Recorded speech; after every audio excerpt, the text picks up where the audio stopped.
मेरा नाम निगम सिंह ही है। हम एक सेल्फ एम्प्लॉयड लड़का है और एक एनजीओ चलाता है अरुणाचल होप फाउंडेशन बोल के 2019 से।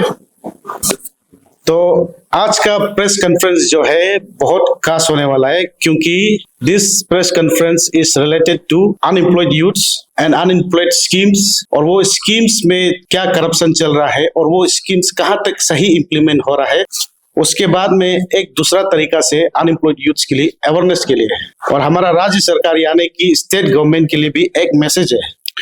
तो मैं बिना वक्त जाया किए आप सभी को ये बता दूं कि इस दुनिया में जितना भी नेशन है, जितना भी कंट्री है, हर कंट्री के पास अपना एक प्रॉब्लम होता है, और उन प्रॉब्लम में से बेरोजगारी यानी कि अनएम्प्लॉयड जो सबसे बड़ा प्रॉब्लम होता है, ये हम मानता है। क्योंकि बेरोजगार जो एक कैंसर की तरह होता है, जो बेरोजगार होता है उसका जिंदगी में बहुत तकलीफ होता है। इसीलिए हर देश, हर नेशन ये कोशिश करता है कि अपना देश का बेरोजगारी को खत्म करने के लिए हर किस्म का तरीका अपनाता है, और हमारा भारत सरकार द्वारा भी इस कोशिश में बहुत सा स्कीम्स है। जैसे कि मान लीजिए दीनदयाल, उसके बाद में आत्मनिर्भर भारत, उसके बाद में रिसेंटली विश्वकर्मा, उसके बाद में मैं ये कहूंगा कि one of the best scheme जो है टिल डेट हमारा इंडिया में लोन देने का स्कीम है अनएम्प्लॉयड रिडक्शन के लिए, PMEGP। That means prime minister employment generation programme. तो ये जो PMEGP स्कीम है, ये स्कीम जो हमारा late father of nation Mahatma Gandhi ji का एक सपना था कि जहां पर हर वो बेरोजगार युवा जिनके पास कुछ करने का साधन ना हो, पर जिसके पास करने का जो इच्छा हो, तो हर वो युवा के लिए एक मदद का तौर पे PMEGP यानी कि prime minister employment generation programme को 2008 में भारत सरकार द्वारा गांधी जी का सम्मान रखते हुए लॉन्च किया गया था। तो मैं आप लोगों को बता दूं कि PMEGP का एम एंड ऑब्जेक्टिव्स एंड उसका गाइडलाइंस क्या कहता है। तो PMEGP में सिंपली कोई भी एक बेरोजगार युवा जो जिंदगी में कुछ करना चाहता है, वो KVIC का द्वारा, काडी विलेज इंडस्ट्री कमीशन का द्वारा कोई भी लोन अमाउंट ले सकता है, up to 1 lakh to 50 lakh. तो बेसिकली इसमें क्या होता है कि काडी विलेज जो KVIC जो कोई भी बेनिफिशियरीज को फाइल सेलेक्ट करके बैंक में फॉरवर्ड करता है, तो KVIC जो बैंक का मदद से वो अनएम्प्लॉयड यूथ्स को लोन दिया जाता है। तो उसमें उस अनएम्प्लॉयड यूथ्स का आगे बढ़ने के लिए KVIC का द्वारा extra 35% subsidy for rural and 25% for urban extra subsidy amount दिया जाता है। मान लीजिए किसी बेनिफिशियरी ने लिया 50 लाख रुपया, तो उसको KVIC का द्वारा रूरल एरिया में उनसे 17,50,000 KVIC will sponsor as a subsidy. लेकिन देखा क्या जा रहा है कि हमारा अरुणाचल में इसका एग्जैक्ट अपोजिट हो रहा है। हम लोग का स्टेट का जो बेनिफिशियरी से जो आदमी है, वो लोन लेने के लिए नहीं, आगे बढ़ने के लिए नहीं, बल्कि ये सब्सिडी अमाउंट को क्लेम करने के लिए ये लोन को लिया जा रहा है। तो ये मैं अपने इच्छा से, अपने खुशी से नहीं कह रहा, ये RTI कुछ हमने ये किया है, फाइल किया है। हमने कम से कम 15-20 बैंक को भेजा है, और उसका RTI रिपोर्ट यहाँ मेरे पास है। तो KVIC जब सब्सिडी देने से पहले KVIC का एक गाइडलाइंस होता है, और KVIC का गाइडलाइंस ये कहता है कि जब बेनिफिशियरी किसी का फाइल सिलेक्ट हो जाता है, तो 3 साल से पहले वो पैसा को बैंक से नहीं निकाल सकता है। तो मैंडेटरी आफ्टर 3 इयर्स कंप्लीटेशन का बाद में ही वो पैसा बेनिफिशियरीज को देना, और बेनिफिशियरीज बैंक से ले सकता है।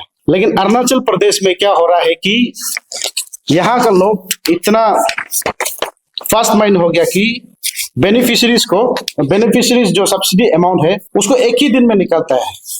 अब यहाँ में देखिए, मैं नाम मेंशन नहीं करूंगा, मार्च 12 तारीख 2022 में सब्सिडी अमाउंट रिसीव हुआ बैंक को। उसके बाद में 12 तारीख मार्च में ही फिर सब्सिडी क्रेडिट कर दिया। दैट मीन्स एक दिन में, 1 घंटा में सब्सिडी को क्रेडिट हो रहा है यहाँ अरुणाचल प्रदेश में। तो ये क्या सिस्टम है? ये तो KVIC का गाइडलाइंस का उल्लंघन है। तो ऐसा नहीं चलना चाहिए। इसके खिलाफ मेरा ख्याल से जो अधिकारी यहाँ है उन्हें सख्त और कठोर एक्शन लेना चाहिए। उसके बाद में इससे भी बढ़कर और एक मजेदार बात मैं आप लोगों को ये बता दूं कि अगर आफ्टर सब्सिडी अमाउंट उन लोग का अकाउंट में जब क्रेडिट हो जाता है, तो बेनिफिशियरीज लोग क्या करता है कि वो सब्सिडी अमाउंट को लेके अपना जो टर्म लोन है उसको वन गो में पे कर देता है। दैट मीन्स सब्सिडी अमाउंट को वन गो में उन लोग लेके लोन को वन गो में क्लियर कर देता है। तो आप सोच के देखिए, मास्टर स्ट्रोक यानी कि मास्टर प्लानिंग, इतना बढ़िया प्लानिंग। एक फिल्म देखा होगा आप लोग, हेरा फेरी में 21 दिन में पैसा डबल, उसी प्रकार हम लोग का यहाँ में भी स्टेट में पीएमईजीपी में पैसा डबल, यानी कि शॉर्टकट फ्री पैसा। तो इतना बड़ा मैंने प्लानिंग करने का, इतना मास्टर माइंड करने का ये जो नॉलेज है, ये कोई अनएम्प्लॉयड यूथ का पास नहीं होगा इतना नॉलेज। दैट मीन्स मैं दावे के साथ ये कह सकता हूं कि this particular people are already established businessman. ये लोग जो क्या है कि कोई ऑफिसर्स एंड पॉलिटिशियन का ही रिलेटिव्स लोग है, क्योंकि कोई भी अनएम्प्लॉयड यूथ इतना बारीकी और इतना बारीकी से एक्शन नहीं लिया जा सकता है। उसके बाद में जस्ट आप लोग इमेजिन कीजिए, अगर till date more than 1000 loan has been sanctioned up to 1 lakh to 50 lakh. आप लोग जस्ट इमेजिन कीजिए, अगर ये 1000 लोन हम लोग का सही अनएम्प्लॉयड यूथ तक पहुंचता तो कितना मजा था। तो वो 1000 लोन में कम से कम 100 यूथ तो सक्सेस होना था बिजनेस में, और क्या पता वो 100 यूथ में से 50 तो करोड़पति बनना ही था। कोई गरीब बच्चा पक्का सक्सेस हो क्या करोड़पति बनना था। तो इस तरीका से चलने का वजह से, इस तरीका का करप्शन का वजह से हम लोग का अनएम्प्लॉयड यूथ आगे नहीं बढ़ पा रहा है। उसके बाद में ये सब देखने के बाद एज पर्सनली आई रिगम संगी, chairman of Arunachal hope foundation, हमको बहुत दुख लगता है, क्योंकि मेरा भी एजुकेशन कंप्लीट होने के बाद हम भी अनएम्प्लॉयड था, और हम मोर देन 200 एम्प्लॉयड जनरेट किया है अपना एनजीओ का द्वारा से। और जब ये सब चीज देखता है तो हमको बहुत दुख लगता है, क्योंकि अब अभी हम लोग राज्य में देखिए, स्टेट में गवर्नमेंट जॉब्स में भी बैकडोर एंट्री हो रहा है, पेपर लीकेज हो रहा है। क्या करेगा अनएम्प्लॉयड यूथ? अभी ऑलरेडी जो स्कीम्स आता है अनएम्प्लॉयड यूथ के लिए, उसमें भी ऐसा करप्शन किया जा रहा है। तो हम लोग का अनएम्प्लॉयड यूथ जो क्या करेगा? आप लोग बोलिए तो ये क्या मजाक चल रहा है ना? हम तो बोलेगा कि ये मजाक ही चल रहा है। इसलिए मैं अपने राज्य सरकार और स्पेशली इंडस्ट्री मिनिस्टर न्यातो दुकम जी से मैं अनुरोध करना चाहूंगा कि प्लीज ये मैटर को थोड़ा देख दीजिए, सीरियस लीजिए और देखिए, इन्वेस्टिगेशन कराइए आपका कैपेसिटी में, आपका डिपार्टमेंट से। और मैं ये कहना चाहता हूं कि इसका 2 ही मुख्य रीजन है। ये जो स्कीम्स अनएम्प्लॉयड के लिए जो आ रहा है, इसमें करप्शन होने का पहला रीजन है कि lack of importance taken by the बोलो मानुष सेक्रेटरी एंड आवर हॉनरेबल न्यातो दुकम जी। आप लोगों का माने इतने इंपॉर्टेंट नहीं देने का वजह से, नेग्लिजेंस का वजह से ये सब हो रहा है। और दूसरा बात है कि सबसे मेन बात है कि हम लोग यहाँ का इवन इंटेलेक्चुअल लोग को भी अवेयरनेस बहुत कम है। ये पीएमईजीपी स्कीम के बारे में 80% लोग हम लोग स्टेट में जानता ही नहीं है।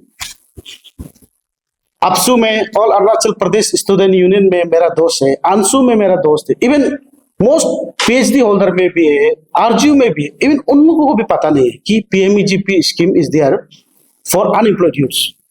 तो इसलिए मैं हमारा इससे मिनिस्टर साहब से, मैं इंडस्ट्री मिनिस्टर न्यातो दुकम जी से मैं रिक्वेस्ट करता हूं कि आप लोग जब इस डिपार्टमेंट का इंचार्ज लिया है तो डिपार्टमेंट को अच्छा से चलाइए, और सकने से जितना सकेगा इवन चाइना बॉर्डर तक जाके आप लोग इसको अवेयरनेस कीजिए।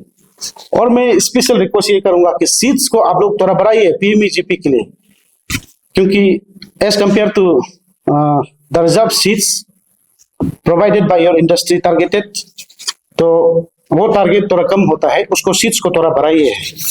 और मैं साफ इस माध्यम से ये कहना चाहता हूं कि प्लीज आप लोग जो भी ऐसा फाउल प्ले कर रहा है, जो अनएम्प्लॉयड यूथ का स्कीम्स को छीन रहा है, ऐसा मत कीजिए। बिकॉज ऐसा करता रहेगा, कल को अनएम्प्लॉयड यूथ बंदूक उतारने से, टेररिस्ट बनने से कौन रिस्क लेगा? कम से कम अनएम्प्लॉयड स्कीम्स को तो ऐसा मत कीजिए। उसके बाद में हमारे स्टेट गवर्नमेंट से भी अपील करता है, इस तरीका का करप्शन होने मत दीजिए। जितना सकेगा वैकेंसी बढ़ाइए, स्टेट को आगे बढ़ने में मदद कीजिए। और बहुत सा बैंक है जो कि ऑलरेडी बहुत करप्शन कर रहा है, और जो टारगेटेड दिया जाता है इंडस्ट्री का तरफ से उससे भी अबव टारगेट में उन लोग सैंक्शन करता है। फॉर एग्जांपल, ये आरटीआई का द्वारा हमें ये पता चला कि हमारा state cooperative bank, Arunachal Pradesh state cooperative bank highest number of loan sanction किया है, और जो कि बहुत बड़ा अमाउंट किया है, तो एज कंपेयर टू एसबीआई से भी ज्यादा किया है। तो मैं स्टेट कोऑपरेटिव बैंक से ये अनुरोध करता हूं कि आप लोग 2008 में भी एक बार डूब चुका है, इस तरीका का काम मत कीजिए। वो तो हमारा लेट स्वर्ग पिता दोरजी गांधी जी का आशीर्वाद से लोन लेके आज तक एनएचपीसी को आप लोग पैसा वापस नहीं दे सका है, फिर भी उसका बदौलत में आज तक जिंदा है। तो थोड़ा बैंक से अनुरोध करता है, थोड़ा लिमिट में कीजिए, क्योंकि वो पैसा आपका नहीं है, हमारा राज्य, हमारा अरुणाचल प्रदेश स्टेट का है। और ज्यादा कहने के लिए नहीं है, मेरा आज आने का यही मकसद था कि पीएमबीजीपी में जो घपला हो रहा है उसको बताने के लिए, और हमारा मिनिस्टर से रिक्वेस्ट करने के लिए कि इन्वेस्टिगेट कीजिए और नेक्स्ट टाइम थोड़ा अच्छा से वैकेंसी बढ़ाइएगा।